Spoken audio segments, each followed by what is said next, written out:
Salut à tous les amis, c'est Cloudy, j'espère que vous allez bien et aujourd'hui, dans cette vidéo, un premier épisode d'une série que je souhaite vous consacrer. Ça me fait très plaisir de le faire. Ça fait un moment que j'y réfléchis et c'est pas faute d'en trouver partout sur les réseaux. Il s'agit de tutos, tout simplement pour vous apprendre à jouer à Yu-Gi-Oh! Jeu de cartes à jouer, notre jeu préféré. J'avais envie de le faire à ma façon et c'est pour ça qu'aujourd'hui, je vous propose ce premier épisode de guide d'apprentissage by Cloudy TCG.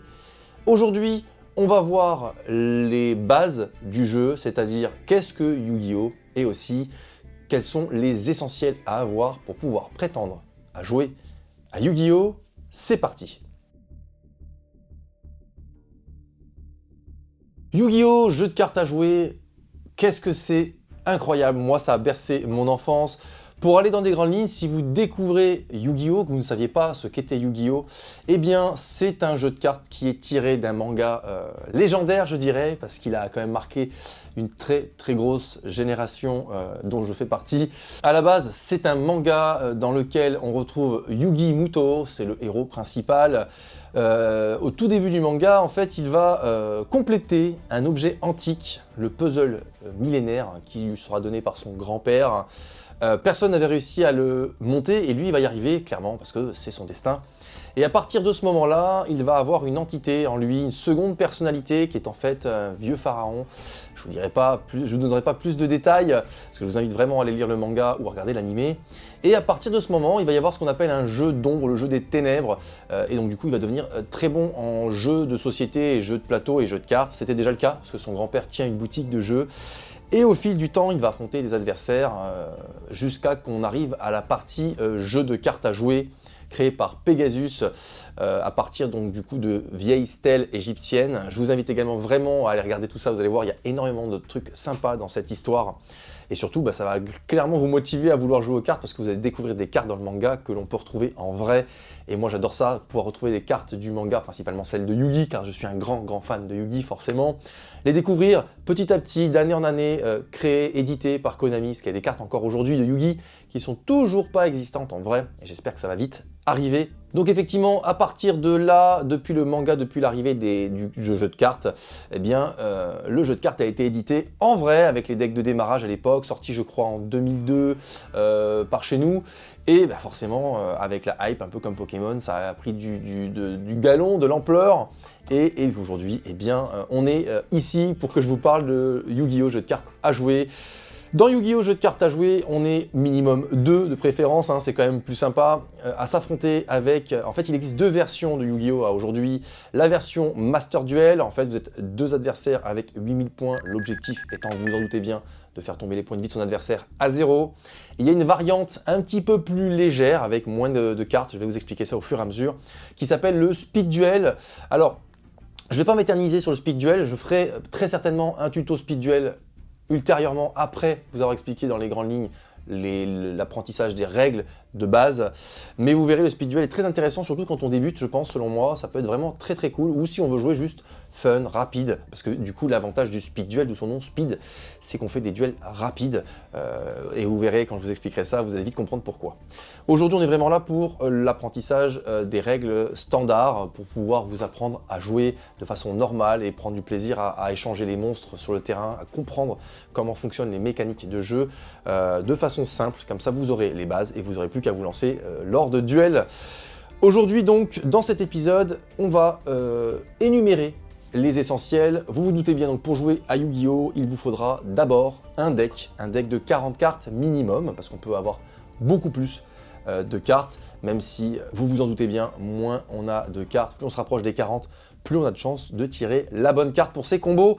Trop de cartes, effectivement, on finit par se noyer dans trop de cartes aléatoires et on finit par ne plus s'en sortir. En tout cas, moi je recommande vivement d'avoir 40 cartes, au plus près en tout cas, pour pouvoir être efficace. Dans un deuxième temps, donc le deck, le paquet de cartes principal, peut être composé également de ce qu'on appelle un extra deck. L'extra deck, c'est un paquet de 15 cartes maximum dans lequel on va venir mettre des monstres tels que les monstres fusion, les monstres synchro, les monstres Xyz.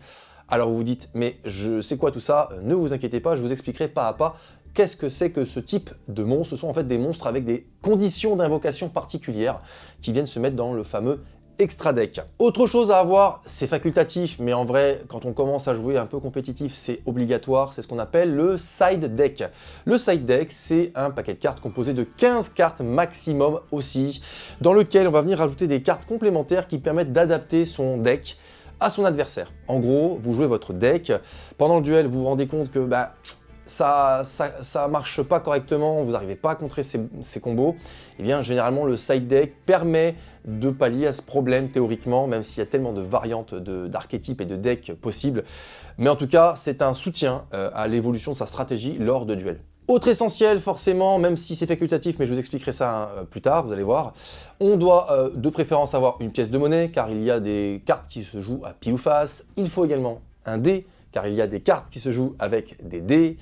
Il faut aussi des compteurs, donc vous pouvez très bien utiliser des petits marqueurs, des petites pièces, bon, ce que vous voulez, pour pouvoir les déposer sur les cartes afin de bien comptabiliser les compteurs. Il y a des cartes qui utilisent des compteurs, je vous expliquerai ça également. Des tokens. Alors les tokens, ce sont des petits jetons qu'on peut utiliser lorsque des cartes également, encore une fois, nécessitent l'invocation de jetons. Alors je sais qu'aujourd'hui Konami propose des tokens dans certains packs spéciaux, comme les tripacks par exemple. Ce sont des cartes grises avec marqué token tout simplement. Alors après, vous pouvez très bien, moi je sais que je l'ai fait pendant des années, utiliser des cartes retournées dans une pochette neutre et vous pouvez vous en servir de jetons tout simplement. Une calculatrice forcément pour calculer les dégâts, les soustraire ou les additionner, même s'il y a une feuille de route en compétitif qui permet de faire ça. Ça peut toujours être utile si vous n'avez pas forcément tout ce qu'il faut. Et enfin, et heureusement, parce que c'est très important aujourd'hui et je crois même que c'est devenu obligatoire en compétitif, ce sont les protège-cartes. Ça paraît anodin. Déjà, c'est quand même très bien de protéger ces cartes parce que elles sont précieuses, c'est quand même notre deck de jeu. Certaines cartes ont des valeurs malheureusement, donc il faut faire très attention et surtout, il faut savoir qu'une carte dans un certain état, en fonction de l'état de la carte, peut être refusée en jeu ou être contestée par son adversaire si elle est trop abîmée ou on ne peut pas lire l'effet dessus. Alors pensez à bien protéger vos cartes. Je sais qu'on peut double sliver, double protéger ces cartes. Il y a une première protection qui est vraiment à fleur de la carte, puis un protège-carte à l'effigie de ce que vous voulez. Moi, je sais que j'ai des protège-cartes à l'effigie de Yugi, c'est ceux-là pour les 25 ans que je surkiffe, que je mets régulièrement sur mes cartes quand j'utilise des decks. Mais en tout cas, voilà, protégez vraiment vos cartes, c'est obligatoire, il me semble, mais surtout, voilà, c'est aussi pour prendre soin de son paquet de cartes. Je reviens aussi sur ce que je disais précédemment sur les accessoires, quand je vous disais qu'il fallait un dé, une pièce, des compteurs, une calculatrice. Sachez qu'aujourd'hui, Konami a eu une super idée en proposant une application sur smartphone qui permet de tout combler, quasiment tout. Et je vous invite vraiment à la télécharger si vous souhaitez faciliter l'usage de ce type d'accessoires et vous éviter d'avoir plein de choses sur la table. Ça s'appelle Neuron. Et c'est hyper bien parce qu'on peut donc l'utiliser en duel pour le calcul des points de vie, pour tout ce que je vous disais précédemment, les compteurs, le pile ou face, le lancer de dés, mais aussi on a une très grosse communauté qui vient amener des decks que l'on peut s'inspirer pour jouer.